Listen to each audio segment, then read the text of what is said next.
Hi guys, it's Raina Vay and I'm back with another video. Today is my first podcast. Yay. And I'm so excited. I have Felicia with me and we might look alike. She's my mom, so I guess. there you go. But today we're gonna be talking about sexual abuse survivors and raising more awareness, I would say. Mm-hmm. So, ready to start? Yeah. Okay, so she's gonna be asking me some questions or inputting whatever she wants to input to help raise more awareness with this situation. Very, very important. Very important. So I'll start off with my story first. I'll give you a brief little thingy. When I was little, I was about, how old was I? I was about 7, I think. I had moved to. Did not move to Chicago. I moved from Chicago to Michigan. And my old family members were in Chicago. And therefore, my cousin on my dad's side decided to touch me in bad spots where it's not supposed to and show me things that I was too young to be shown. So that it was very unfortunate, and I decided to not talk on it, not speak on it. I was scared. I was told not to say anything also, and it was I didn't know what was going on. I was so young. Did you feel threatened? Did that person threaten you? I did not feel. Okay. I don't know. See, I don't know, because I didn't feel threatened. Like, he didn't say threatening things. He said, don't tell anybody. And at my young age, I was very quiet. Yeah, you know? were. You were. So I'm like, you were very, yes, that's, pedophiles or whatever you want to call them. Pedophiles. They usually go after quiet, vulnerable kids. So, or people, timid. So, so that's what they usually go out there. And most of the time, it usually be somebody close to you and your family. It's usually not like a person on the street. And it's guys, close. You would think family is there to like support you, help you, but the world we are in, it's been for a long time like this. Yes, though. Yes, it has, and nobody's really. It's a swept under the rug. It's not really talked about, and it's very, very sad. Very sad. And they usually, like I said, they usually threaten you. So that's a good thing that wasn't a threat. But they usually try to threaten you and stuff. Yeah, I don't remember threatening words. I just remember don't tell anybody. Okay. That's the first thing that comes to mind. So therefore, we would travel to Chicago all the time. This is when my mother and my father was together, and we would see his family, and therefore, when seeing his family, I was too scared to speak up and talk, but that happened throughout, like, family events, things like that. He would always, caress me, touch me, and things like that, or have me even touch him. And I once even watched a video. It was, like, exclusive crazy stuff. I don't even watch it now. I'd never do. I hate that stuff. Pornography, and that freaking, I don't know if I suggest you not watch it anyways, but that could have triggered, like, every time I see anything like that, it takes me back to when I got touched. And I hate it. I absolutely hate it. So I will never watch that type of stuff ever, because of that happening to me. So well, that was running to my next question. How did the molestation affect you emotionally and mentally? So emotionally, mentally, yeah, it weighs on my heart a lot. And all I look for is an apology. And I always made poems as I was growing up, like, how did you? I always made poems as I was growing up, talking about how did the person feel? Like, I'm hurting, but are you hurting? Are you just living life? Are you happy?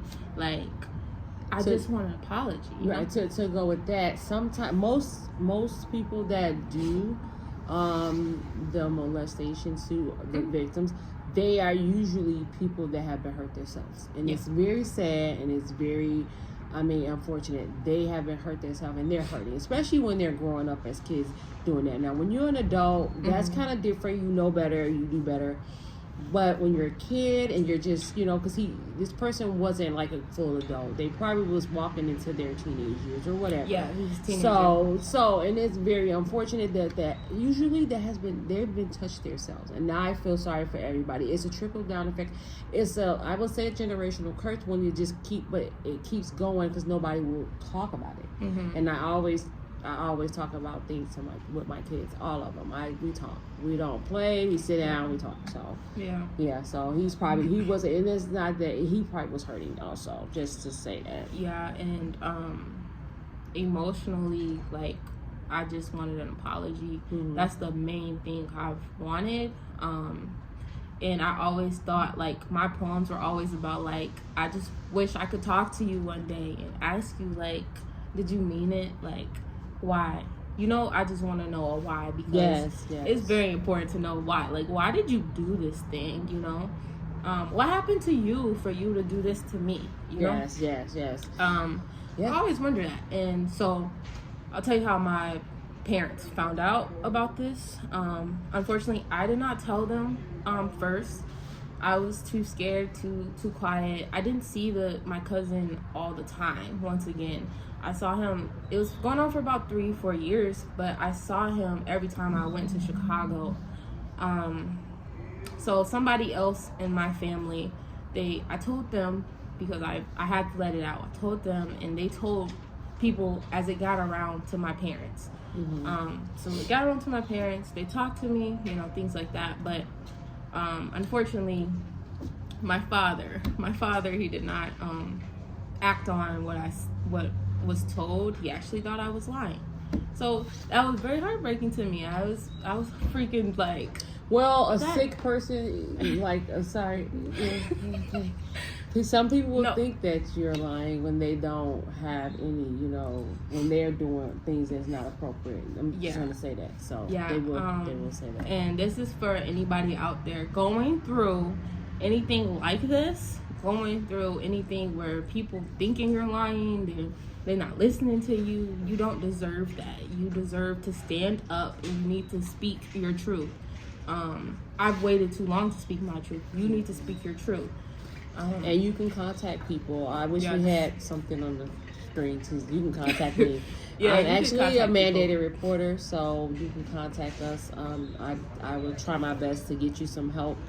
And it's very important that you are not the problem. You didn't cause the thing that's happening to you. It's not appropriate for people to do things like that or any type of abuse. Yeah. Please don't think that. And if you have to, please, and I'm so serious, reach out to people.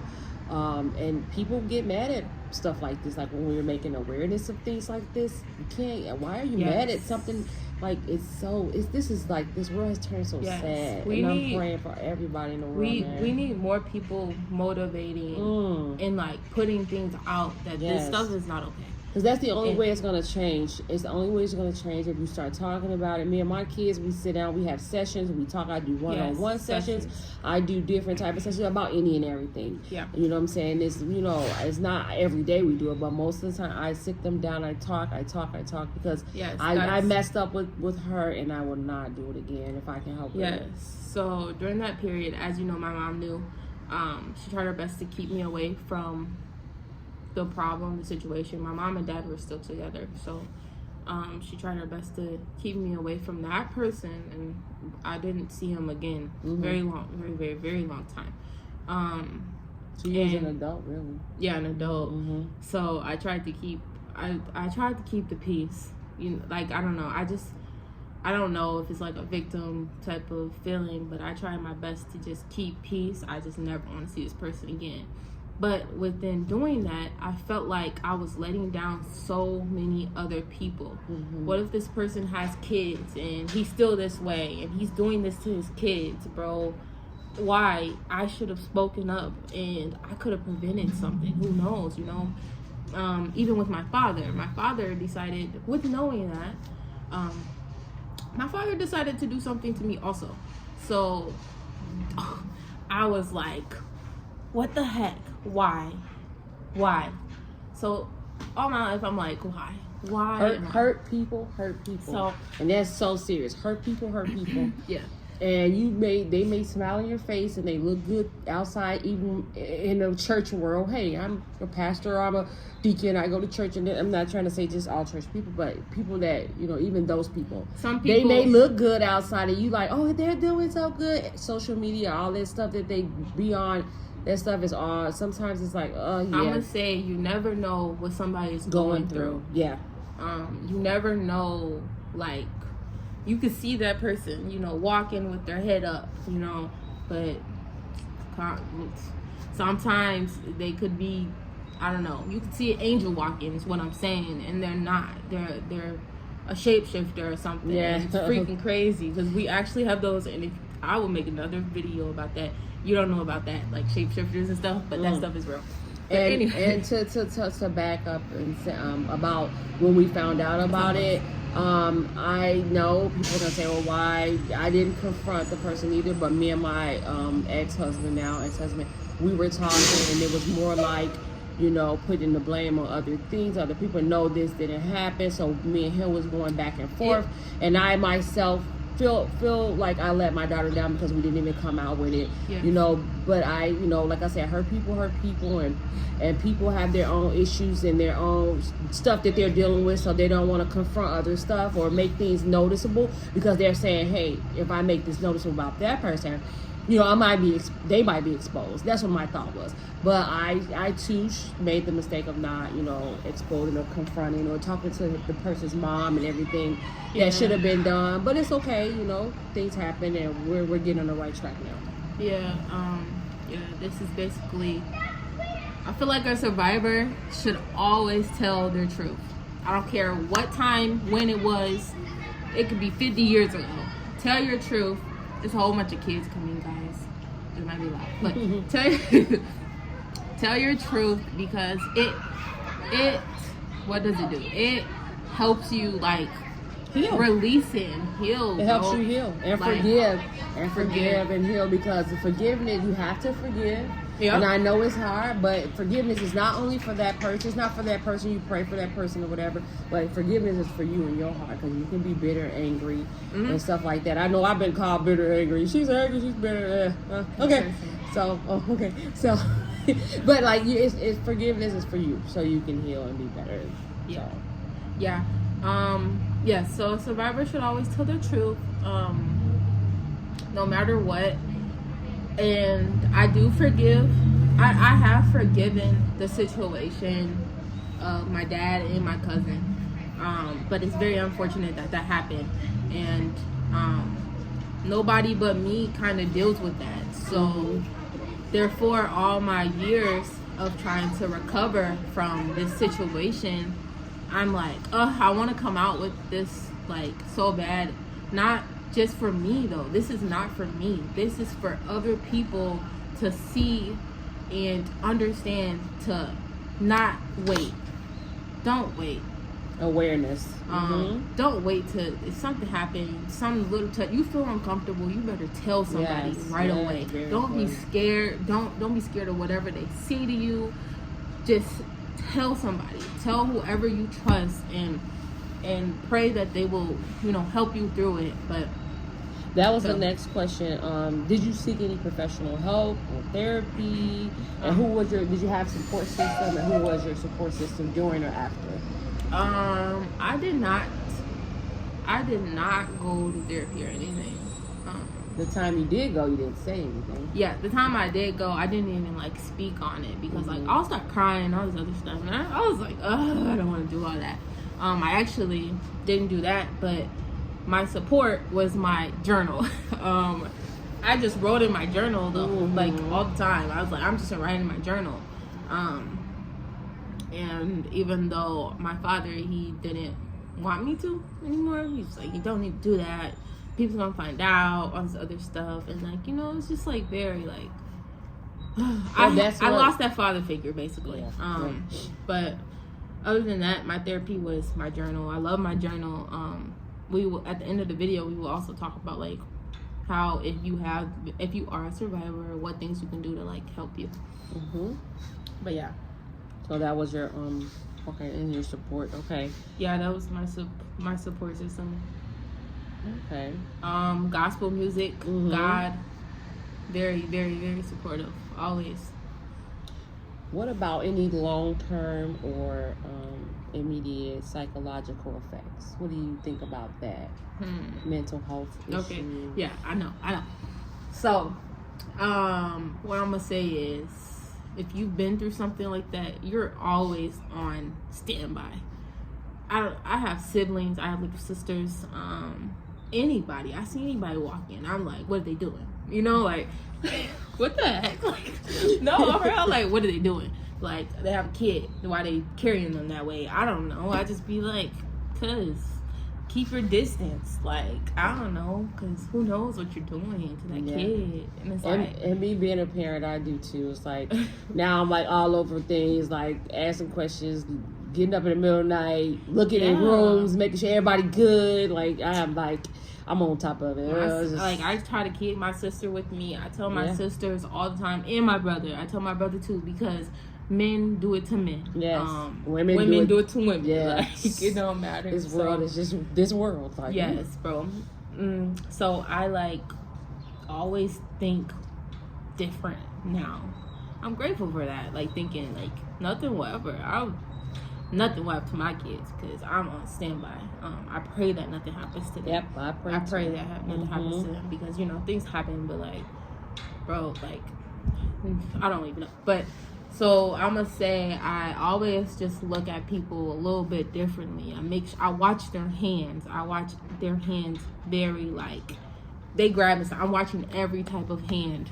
Every type of hand, I'm watching it. Like, bro, because what are you doing with your hands? You know? Right. And like having people sit on people's lives, laps and all that, all over, it's like, I kind of always do that with my kids now. Like, hey, nope, that little kid, or, don't be jumping all over each other like that, It's just this world, I don't know. Yeah, but this stuff is like generational or something. It's crazy, because like, I'm getting out of that.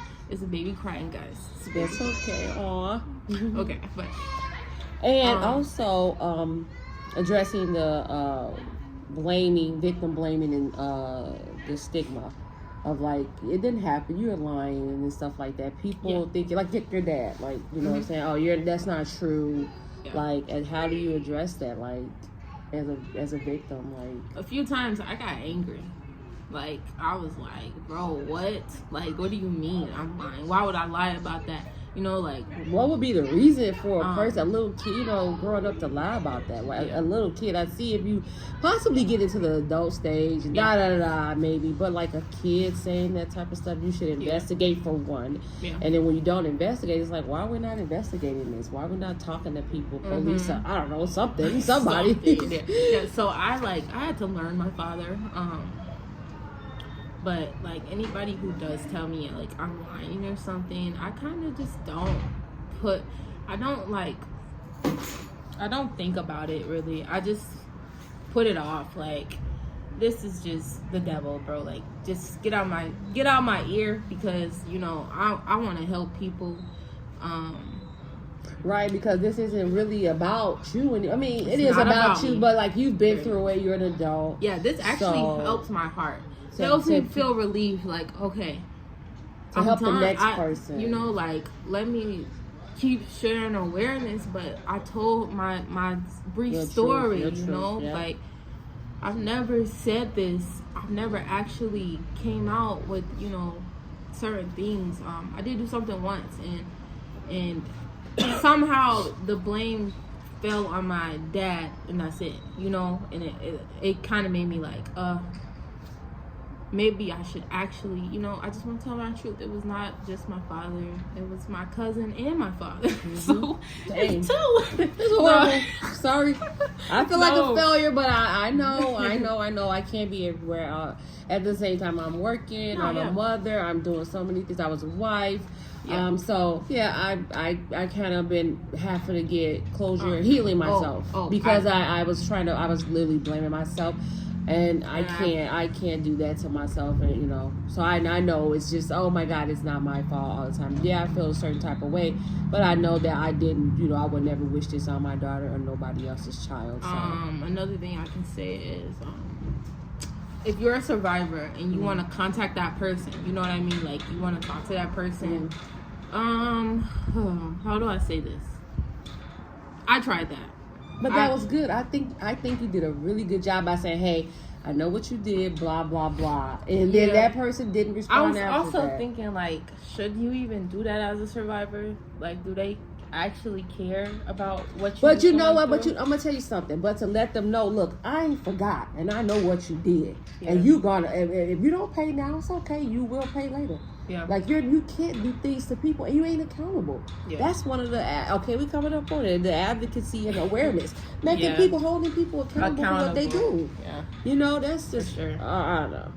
Making them accountable, I think. Accountable is something that's very important because nobody was taking accountability. No. You know? And it's like, all I want, like, I asked for the bare minimum, honestly, to, like, you know, get that off of me a little bit. I don't even know if that would have came off of me even if I asked for that, because I never got the accountability. Like, hey, I'm sorry, but, like, I don't know. But like I said, hurt people. And something, most of the times it's been done to that person, and then they, you know, that's what it's a learned behavior. Yeah. I've learned this, and this is what I'm going to do. And I'm going to find a person that I can do it to. Of course, timid, you know, a person that's really quiet. They can see, oh, yeah, I can get that person. Yeah. That's their victim. They go after people like that. But somebody went after them, maybe. You know, it could be, you know, not all the time, not 100% of the time, but you have to make people accountable. And since you're an adult, you do have to talk about it. And I'm so glad that you're talking about it. Yeah, because it needs to be accountability for everything that happens. Even all of us in life, it has to be accountability. Like, things that we do, we have to be accountable for it. Should we talk about, like, what you like, if you are a survivor, how to, like, cope with the things? Yeah, you can. So I would say journaling is a great thing, you know. If you don't want to talk to a therapist or something, journaling is a great thing. I do suggest talking to somebody, though. Letting your emotions out and having somebody else listen is very important. If you are still in that bad environment, that environment where somebody's still doing something to you, we gotta find a way out. All of us, we all connected. We gotta find a way out. Yeah, and then they can contact any, like, I know if you want to put our information there, we can, like, you do need to contact somebody. You should not. It's not your fault. You are not the person to blame. Yes, you did nothing wrong. Nobody should be inappropriately doing anything to you. So please even contact if you have us. Parents that are that are like showing you sexual things at a young, like, at a young age, like that's not what they should be doing. You have siblings and they just, it's too much sexual things involved in the play or whatever. I don't know, you know, the environment, inappropriate touching, inappropriate looking at videos, anything that's inappropriate. And especially if you feel some type of way, then that's something. Then you should always talk to somebody. If you feel some type of way and it's not comfortable to you, and it feels like, hey, this isn't right, then I think you should always talk to somebody that you trust. Somebody you trust. If not, you can always contact us. Yeah. I'm gonna have to figure something out. I don't know. Right, peer to peer. It's peer to peer. We've had that before. So, I mean, hey. Yeah, I'm gonna have to figure out something, like, what you could contact or whatever, and I'll, like, put it right here, probably, or something. Right. Even adults that have been through the trauma. Adults, yeah. No, it's something you want to talk about. We can talk, like. Too many people are. I'm hearing too many stories. I'm hearing too many stories right and now. It shouldn't be. Shouldn't be. Nobody's talking internet, about it. All this stuff, like, nobody talks about what is going on. Nobody talks about it. You would think this is something to do. You're gonna get murdered after you talk about it. So nobody talks about it. And And actually, it's been going on. That's why I said it's generational with my mom's side and my dad's side, bro. I've heard so many things, like, of this mom, my grandma, you know, my great, like, a whole bunch of stuff. Yeah. And y'all didn't really have social media. No. I'm just young. We didn't have. So, how could you tell? You know, now we have social media. People are coming out with their stuff, and I'm just not waiting anymore. I'm gonna start, you know, making videos all the time about this stuff to tell everybody, you know, be aware. 1 viewer, 2 viewers, I don't care. Okay. I don't care. You know, anybody, you know. If it reach one person, that's a blessing, and if we help be able to help one person, it's a blessing. Yeah. I mean, God must have put this on our heart. You know, yes. We turned her pain into positivity. Well, we don't even know, but we took that, you know, like, into helping other people. I will no longer be sad over this. You know, I'm gonna be moving on. Basically, this is to move on. This is to go to better things. This is to make people aware. And help somebody, the next person that possibly needs help. So, and that's the plus part about it, because there's so many people out here that's not talking about it, and kids that are scared, sick, you know, don't know what to do. So they can contact us and possibly, you know, or tell somebody you know, or, you know, that you trust. Yeah. And they can and get out of that situation, because it's not right. Yeah. And I think we're all done now. Next podcast will probably be next week. Figure out some things. If you know anything that you would like us to cover or think about, you can put it in the comments below. And it was nice talking. I can't wait for this journey to start, and like me to keep I'll just bring other people on to, like, to keep doing podcasts. I really feel I'm her guest. You're my guest. So, I really feel like it'd be really great to you know, put out in the world. But yeah, and that's all. I gotta see what to say at the end. What should I say? I'll think about it. I have to think about it. I don't know. I'm just weird. Okay, we're done. Thanks, guys. Bye.